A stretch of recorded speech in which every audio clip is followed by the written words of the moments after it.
So apparently, USC football recruiting decided to take the weekend off. You are Locked On Trojans, your daily podcast on the USC Trojans, part of the Locked On Podcast Network, your team every day.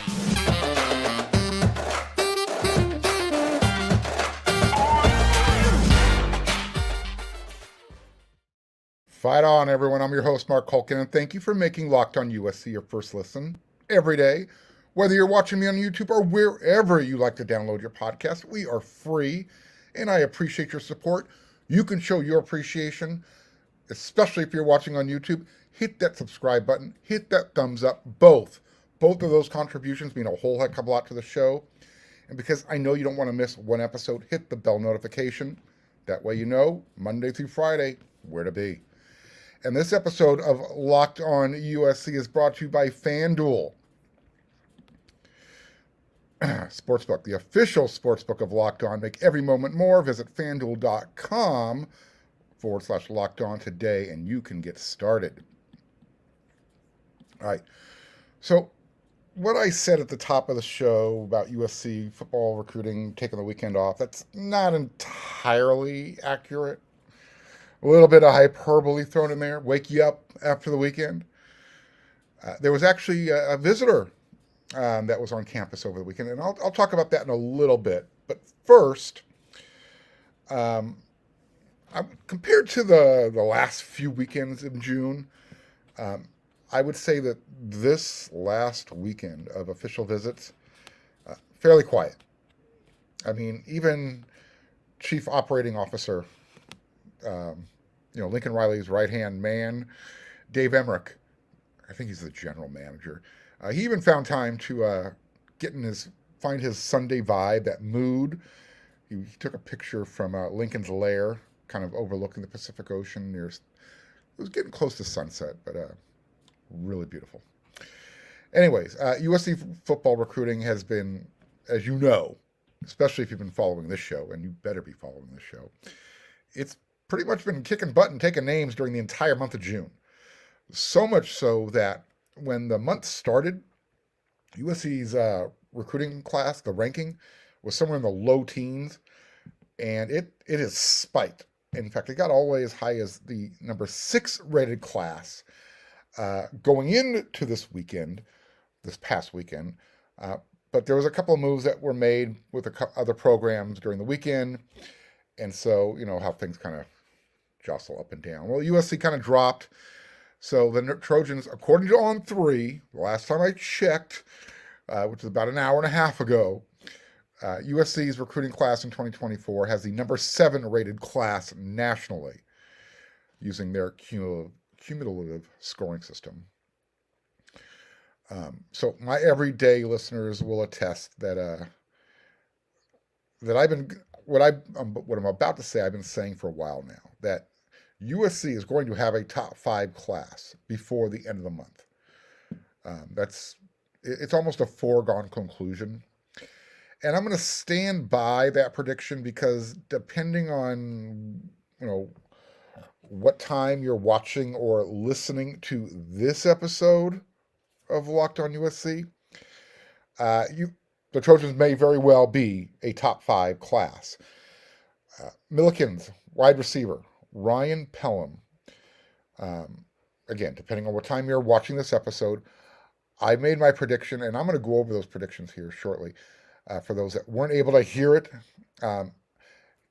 Ryan Pelham, he's going to be choosing USC over the Oregon Ducks program, as well as a host of other programs, but it was USC and Oregon in his final 2 heading into the weekend.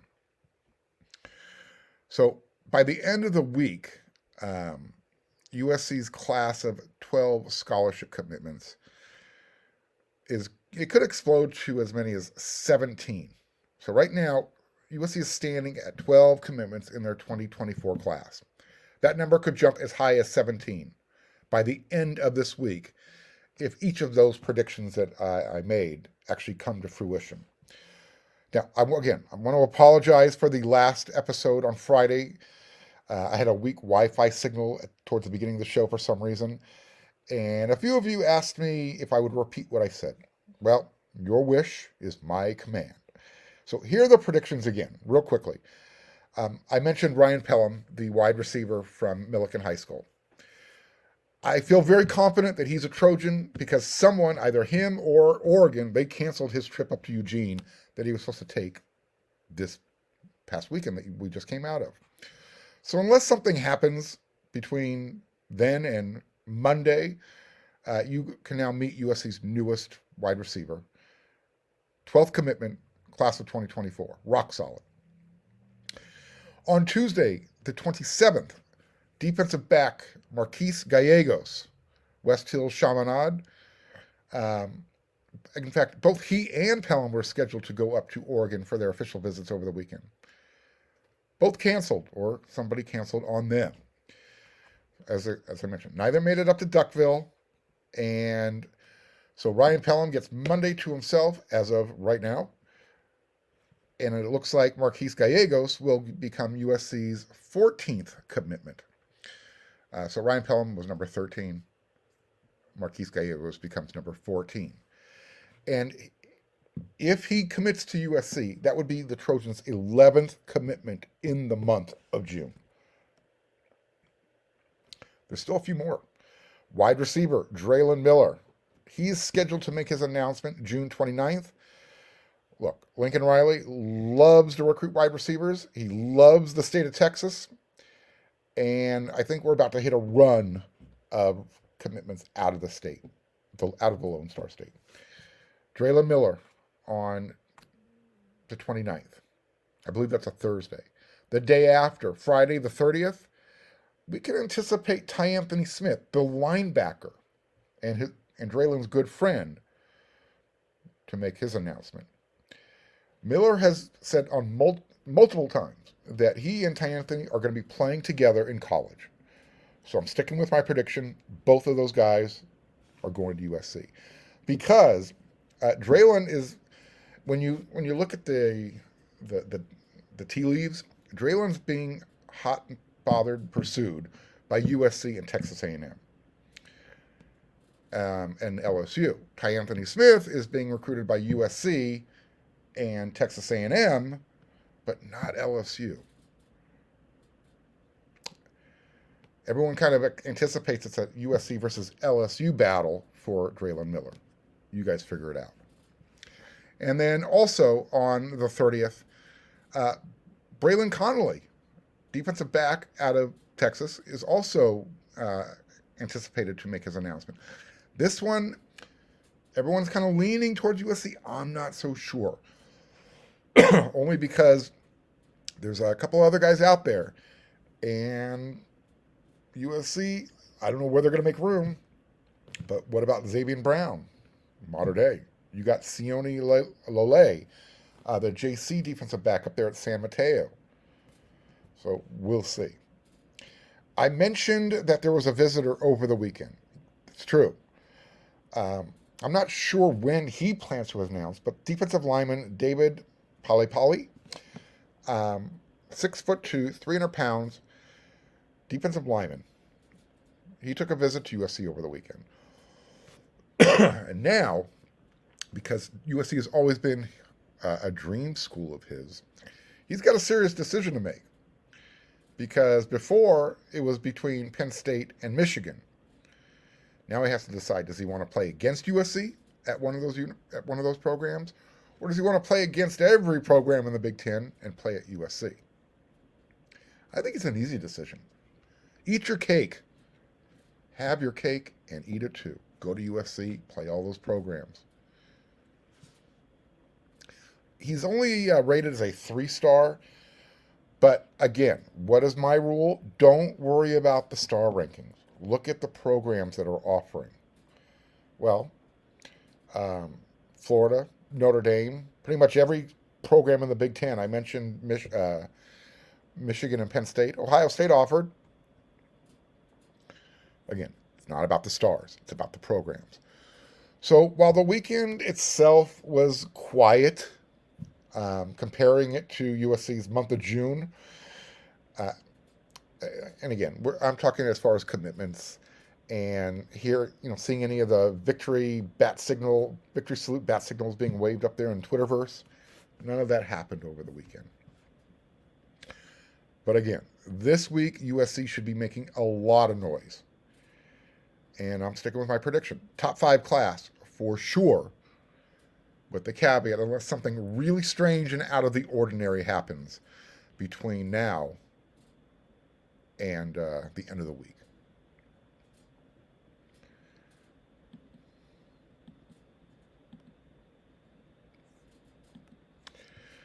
Baseball season is here. It's in full swing, and there's no better place to get on all of the action than with FanDuel, America's #1 sportsbook. Because right now, if you're a new customer, you're going to get a no-sweat first bet up to $1,000. That's up to $1,000 back in bonus bets if your first bet doesn't win. And if you're a Dodger fan like I am, chances are your first bet isn't going to win because Dave Roberts is the manager. Somehow or another, this team finds ways to win in spite of him. So I need you to head on over. Go to FanDuel.com/LockedOn to join today. That way you're not going to miss out on your chance to snag a no-sweat first bet up to $1,000 when you've joined FanDuel today. Just go to FanDuel.com/LockedOn to sign up. FanDuel, an official sports betting partner of Major League Baseball.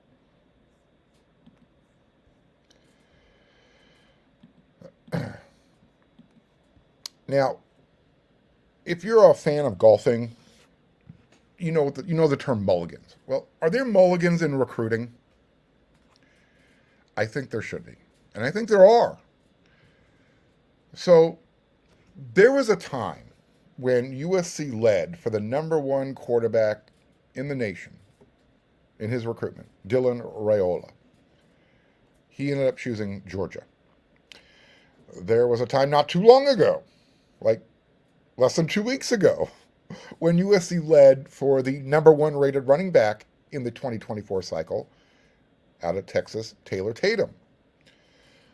Well, in the last couple weeks, Tatum has since, apparently, he's fallen in love with the Oklahoma baseball program. Apparently, that baseball is his first love. So now USC is I almost want to use the word awkward position, trying to make sure that Taylor truly understands USC's baseball history and tradition. I mean, they've got 12 national championships, more than any other program in the country. And the last time they won it was in 1997, 98. USC's not out of it. They just got to work a little bit harder. They got to kind of remind Taylor why he felt so strongly about USC just a couple weeks ago. But assuming that Tatum stays closer to home, remember he's from Texas, he decides to head on over to Oklahoma. DeMarco Murray, running back coach, also really good friends with Taylor's father. So, running back coach at USC, Kyle McDonald. He and Lincoln Riley are going to have to work a little bit harder on this one. But again, assuming that they lose out on this battle, who should USC go after? And neither the quarterback or the running back position in this class, and I'm using finger quotes, needs another commit, but they would like one. They want one. Big difference between need and want. I think the staff really does want another running back in this class, though. So quarterback, maybe the transfer portal. As far as running back, look, USC, they had an opportunity to get Nathaniel Palmer. I mean, he was literally at the point of committing. He was ready to commit. He took 2 unofficial visits to USC. So that's on his own dime. But because USC felt so strongly in the position they held with Taylor Tatum after his visit, Palmer ended up committing to TCU. Right? Recruits here, they feel the vibrations. They've got their ear to the ground. They know what's going on. They're part of chat groups. So I'm not sure, for whatever reason, USC staff, they showed They didn't prioritize the running back out of modern day, highly regarded, by the way, Nate Frazier. So, assuming they can't get back into Nate's good graces, you've got a running back up in Seattle at O'Day High School. His name's Jason Brown. Right now, UW, Washington, and Oregon, they seem to be battling for his signature come letter of intent day. Should Coach Kyle McDonald, should he start pushing? Get involved? Is it too late? I mentioned Nate Frazier. We'll find out if USC can get back into his graces and kind of explain to him why he was in their where he was in their pecking order. But another name maybe to kind of look out for, and this is according to WeRSC's Scott Schrader, Kyle McDonald and athlete, four-star athlete, his name's Derek McFall out of Tyler, Texas. They've been communicating a lot lately. Texas A&M right now is the leader for Derek's services, but maybe that's because USC hasn't even offered yet. And I use the term yet. And if you ask young man McFall, he would tell you that, yes, sir, I'm talking with USC, but they haven't offered. My interest, though, is very high. They need to wake up. I'm a game changer, for real, end quote. Look, if anything, the young man exudes confidence. And, USC's running back class in 2024 right now, it's Bryan Jackson out of Texas. He's a good one. But I asked, does USC need another running back class, another running back in this class?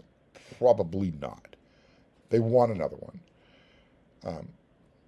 Reminder, USC, they brought in 2 freshmen in 2023 in that cycle, and they were both at spring camp.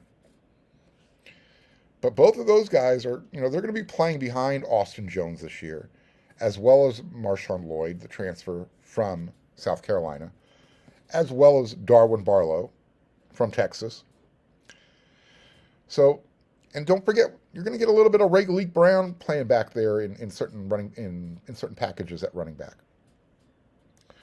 So, is it a necessity to bring in a second running back with Bryan Jackson? Absolutely not.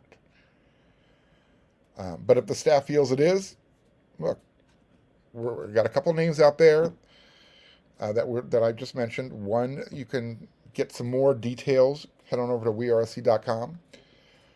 Jason Brown is another name up there in Seattle, O'Day High School. So we'll see. If necessary, and neither one of those guys end up at USC, again, if the staff feels they need one, they can hit the transfer portal. And it's still hard to believe that USC offered 4 quarterbacks so far in this cycle, and none of them chose USC. Just a reminder, Julian Sand, who won the Elite 11 finals, he's from California. He's heading to Alabama. DJ Lagway, going to Florida. Dylan Raiola, we know where he's going.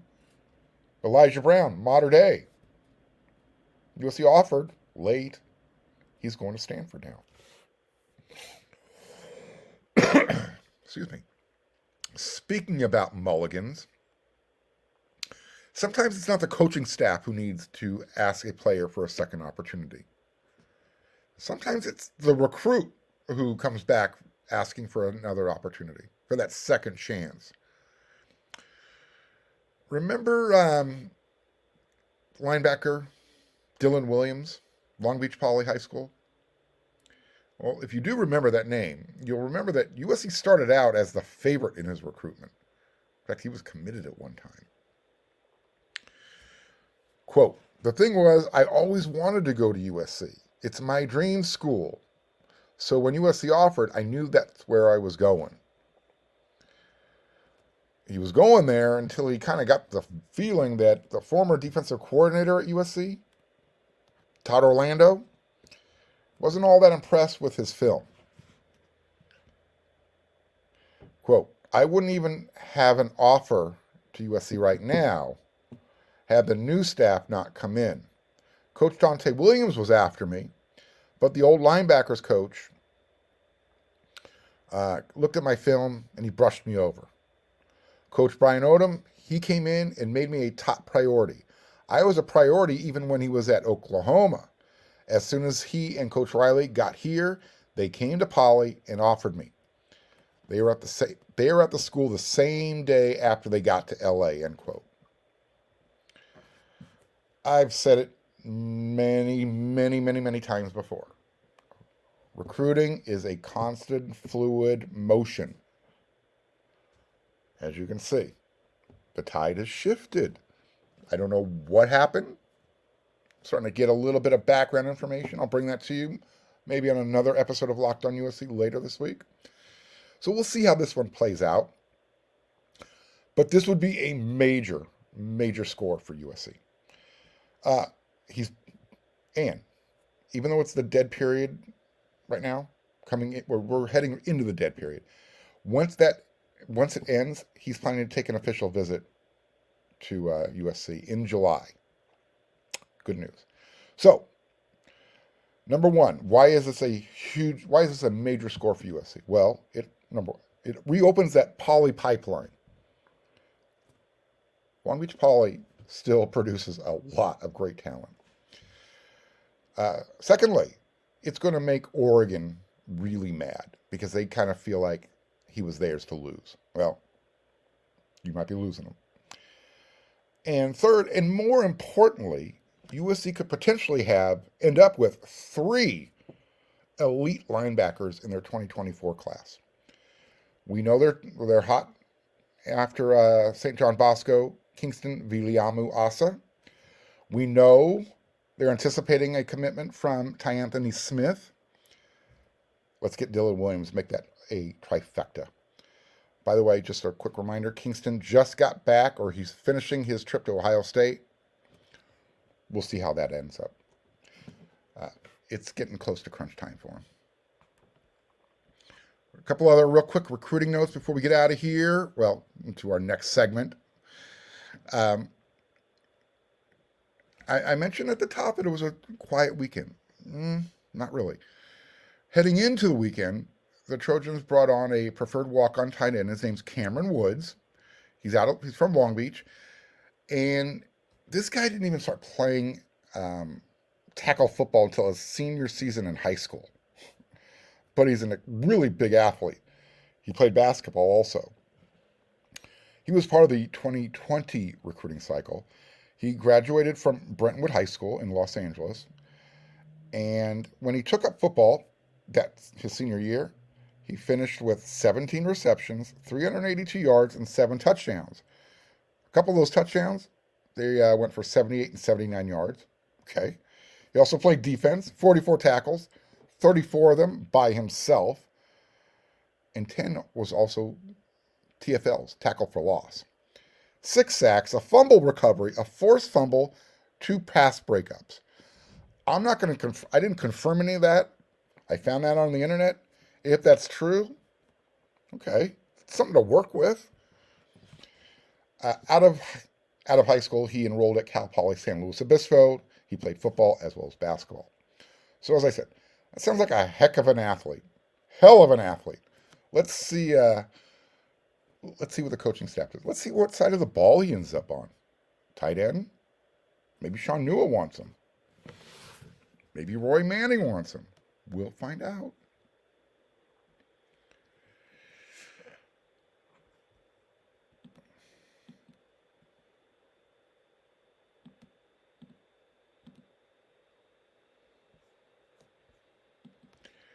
All right, so Monday's morass. Typically, every Monday on wearesc.com, I publish an article called My Monday's Morass.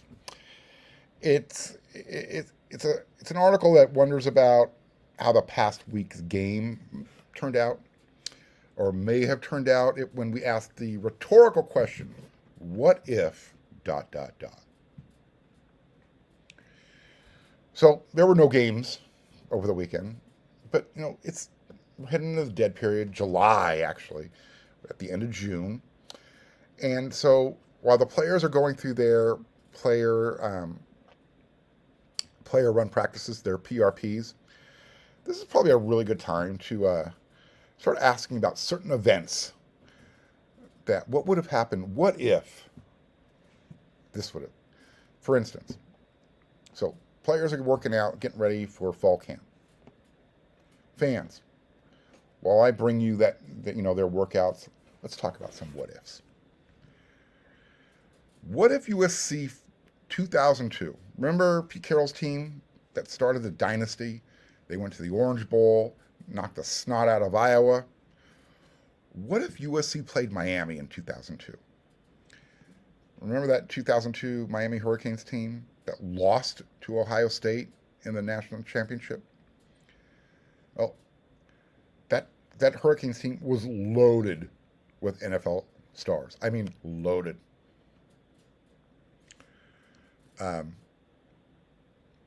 Pete Carroll had a pretty good team that year too. But I don't want to match up USC 2002 versus Miami 2002. No. What if Pete Carroll's 2005 team or 2008, you get to choose.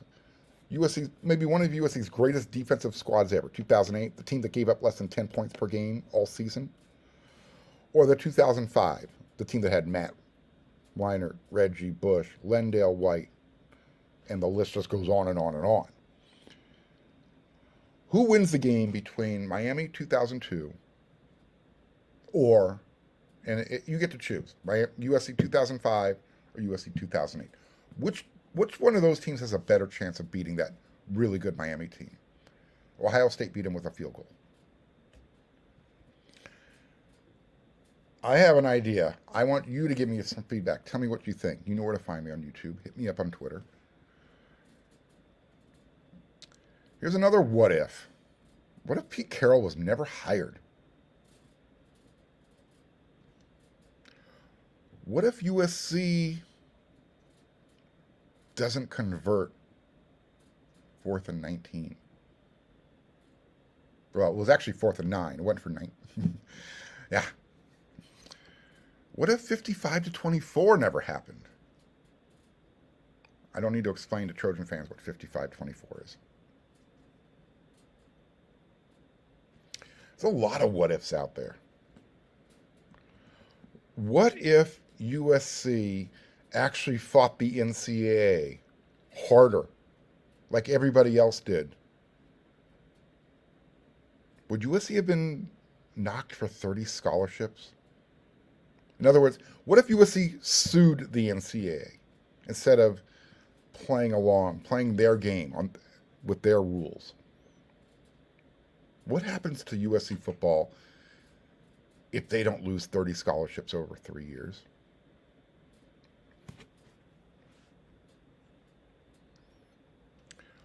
What if USC never decides to move to the big conference in 2024?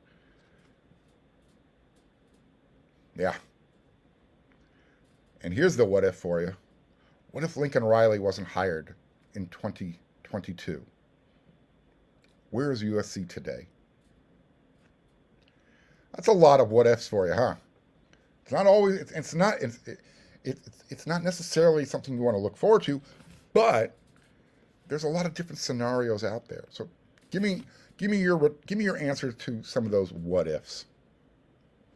I'll be back with another episode of Locked on USC tomorrow, because that's what we do. We come at you 5 times a week. So until that next episode of Locked on USC, which is tomorrow, everyone, you know what to do.